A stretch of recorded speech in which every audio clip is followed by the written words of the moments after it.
Muhammadan abduhu wa rasuluh, amma ba'd. Yang sama-sama kita muliakan Pak Agung selaku owner dari Nusa. Tentunya berkat wasilah beliaulah kita bisa bersama di sini. Berkat dari orang tua beliau juga mendidik, punya anak yang perhatian kepada agama khususnya Al-Quran. Saya teringat bahwa nama-nama ulama itu selalu dinisbatkan kepada orang tua. Mungkin barangkali Pak Agung terinspirasi dari itu. Seperti misalnya Ibnu Katsir, itu kan bukan nama beliau. Itu Ibnu Katsir itu ayahnya.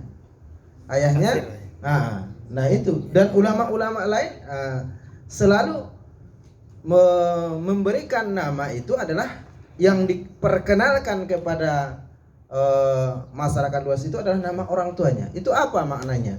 Supaya berkah. Nah itu.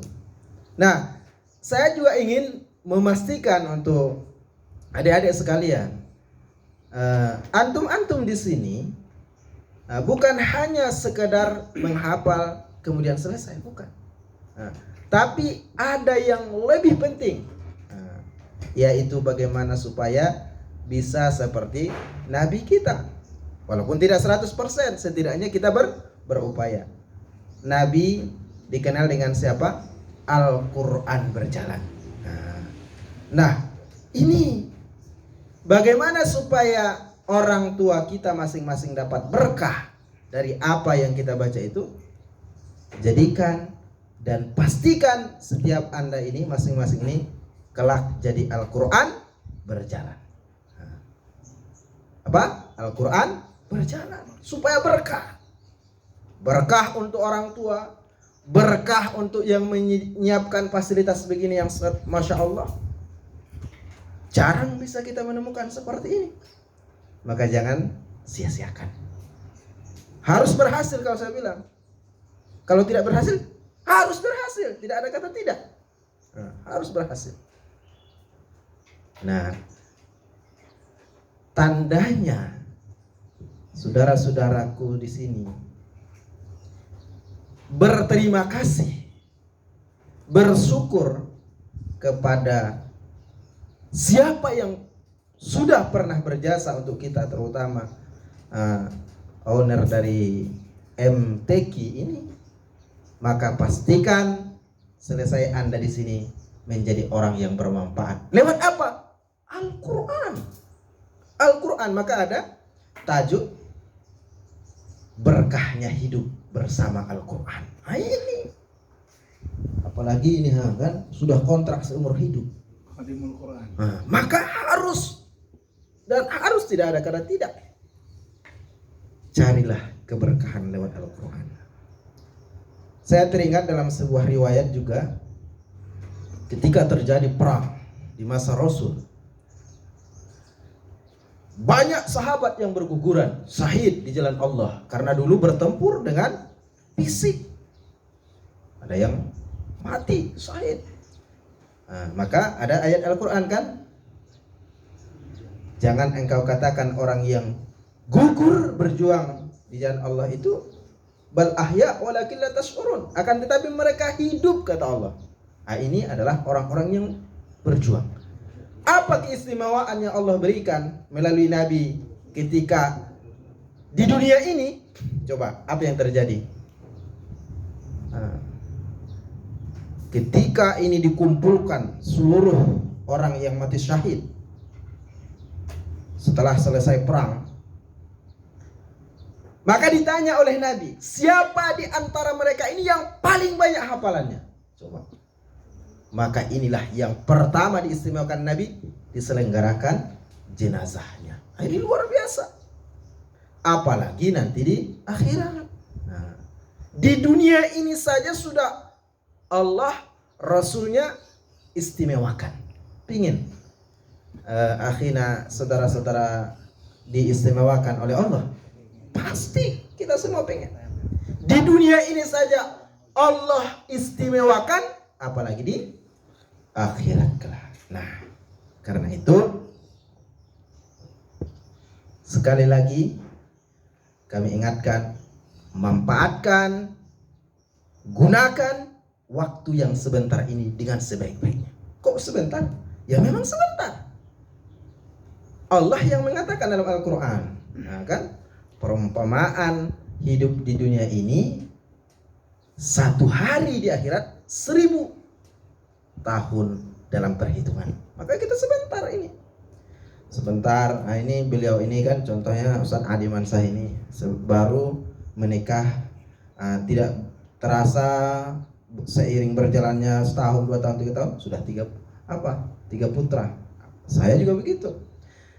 Pak Yai Abdul Mun'im, mungkin rasa-rasanya kemarin baru pengantin baru, sekarang sudah punya cucu. Itulah waktu yang begitu cepat. Maka sampai Allah berfirman, wal asr, demi waktu.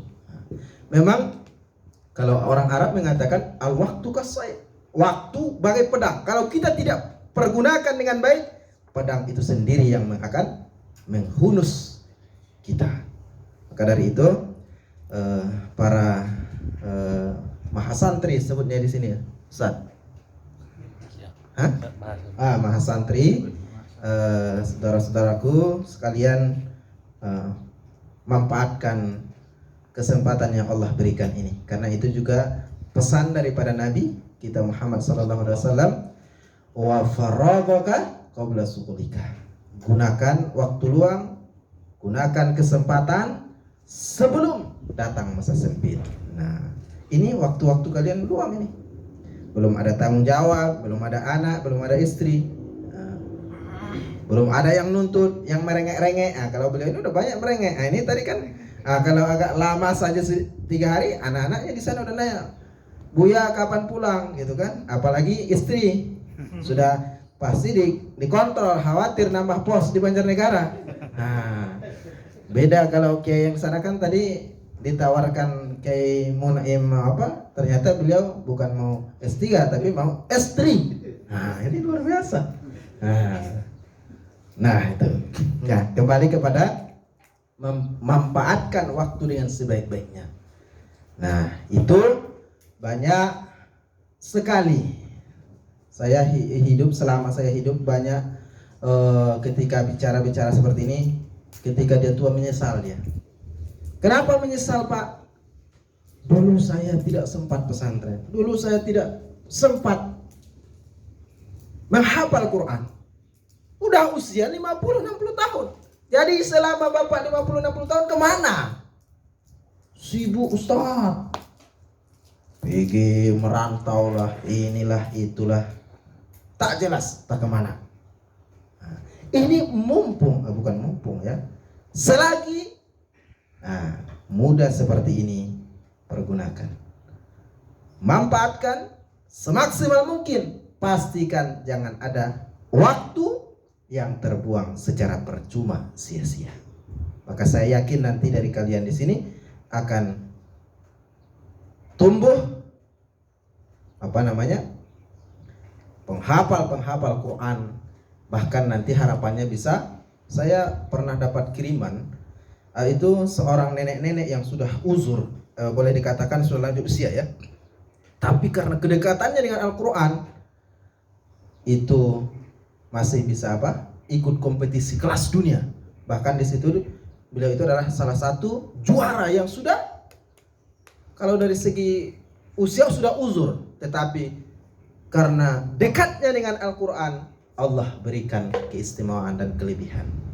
Nah, nanti kalau ada ininya bisa nanti dicek mungkin di YouTube, itu ada orangnya ya. Nah, itulah contohnya di dunia ini saja dimuliakan Allah. Itu saja para mahasantri.